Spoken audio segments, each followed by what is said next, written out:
And so yeah, that's them in the Cultural Revolution. Ongoing problems with Tibet is that and you can look at this as a matter of public record. It's not, I mean, you can probably find it on Wikipedia.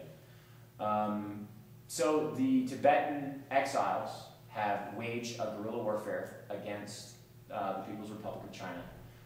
Bombings, guns, and in fact, just the most recent Dalai Lama, who has been alive for quite some time, actually allowed Tibetans to come to the United States, to Colorado specifically, where they were trained by the CIA on how to engage in guerrilla operations.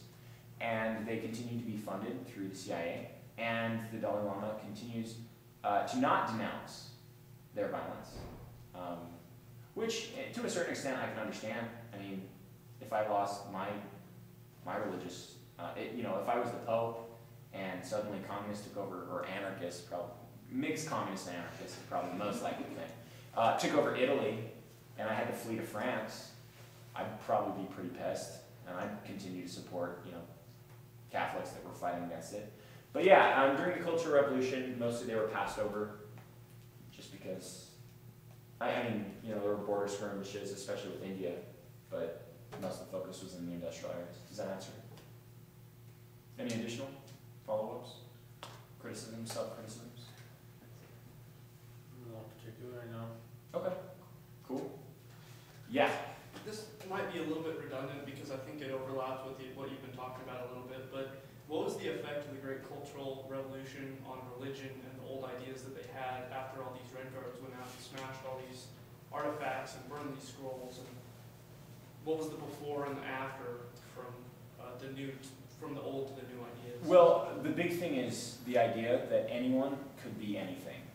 And that may sound really banal and stupid.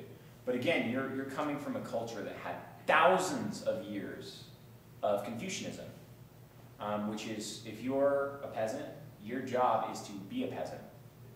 And if you're a professor, and this is something people are always horrified, oh, they killed all the intellectuals and they took them out and beat them. First off, Mao said not to use violence. He wasn't, I'll be honest, he wasn't particularly broken up when they did. He said, hey, you guys probably shouldn't do that. But yeah, plenty of teachers and university professors were dragged out and beaten, sometimes to death.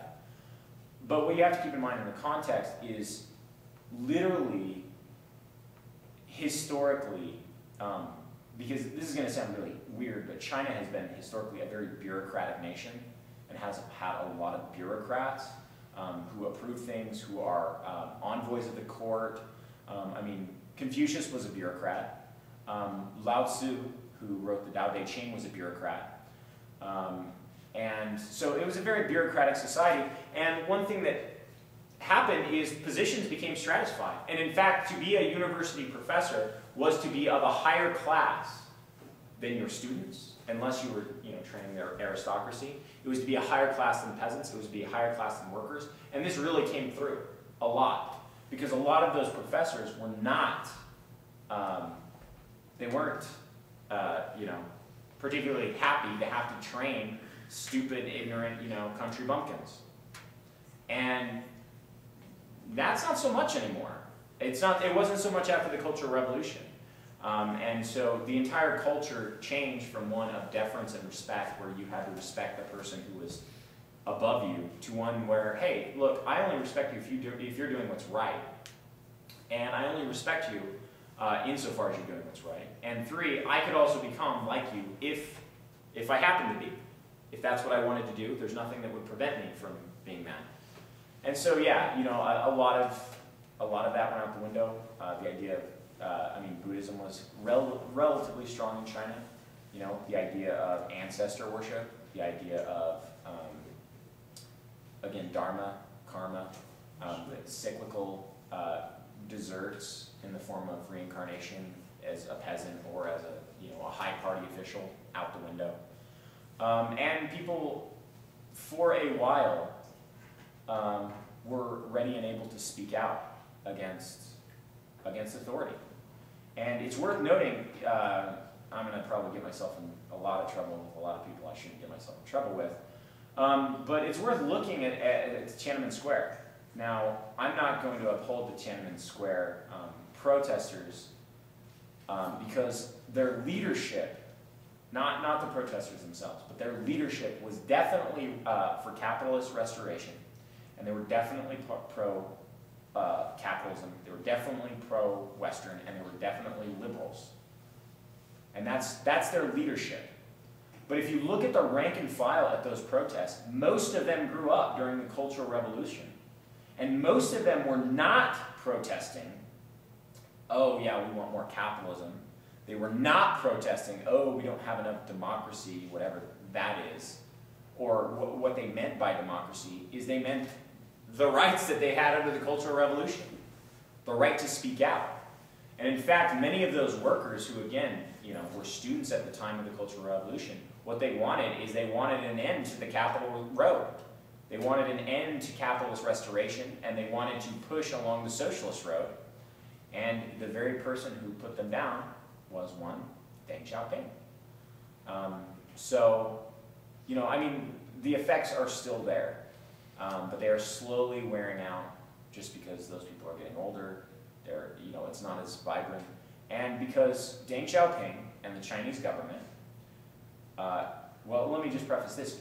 I always hear from conservatives, well, they don't say anything bad about Mao in China, they just uphold him as a god, and, they're all a bunch of crazies. The exact opposite is true. The Chinese government under Deng Xiaoping has undertaken, and subsequent leaders, has taken a rigorous, methodical approach to blaming every single thing that went wrong on Mao. And just saying he was responsible for all of this, he was ultra-left, etc., etc. And although we deeply appreciate him founding our country, dude was kind of crazy near the end, And that's what most people hear in China. So in fact, the Cultural Revolution has its broadest impact, ironically, outside of China. It was the Cultural Revolution that, in many respects, motivated a lot of the left that's still active in Europe. Alain Badiou, if any of you are familiar, an important theorist, is a Maoist. And Action Politique, which is a French organization, also Maoist. The Black Panthers, which you may or may not have heard of, most of them, the Black Panthers and the Young Lords, actually went to China and met with Mao. And, the Cultural Revolution as a free speech movement heavily influenced American students. And then you also have it in India with the Naxals, and you also have it in Nepal with the Nepali Maoists there. And so, even though in China, all it did was get rid of, the superstitions, essentially, and it's sort of petered out as a social movement, it still lives on elsewhere. Does that answer any? Yeah, definitely. Max? I've actually got a couple questions. I'm going to go all this in questions. My first one is, as I think you've kind of pointed out, that a lot of the programs of the Cultural Revolution are just kind of falling away as people get older, so. What maybe ideas was the Cultural Revolution able to ingrain in the population that you could still point to today as maybe Chinese ideals that were brought about entirely because of the Cultural Revolution?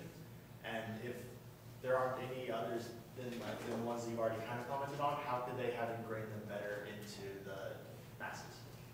Okay, so that's a really difficult question. I think the biggest one is that the Chinese people, even now, still have a sense and an inclination towards collective action.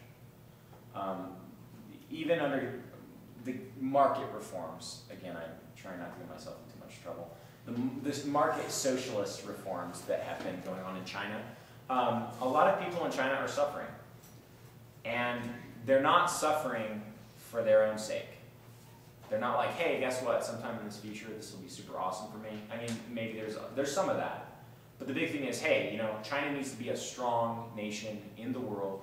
We need to become a superpower. We need to, have Chinese political and economic influence around the world. And if that means that I have to work at a crappy factory doing crappy stuff I don't like, well, then I'll do it. And so they've continued to do that. And how successful China has been is a matter of fierce debate that is little to comment.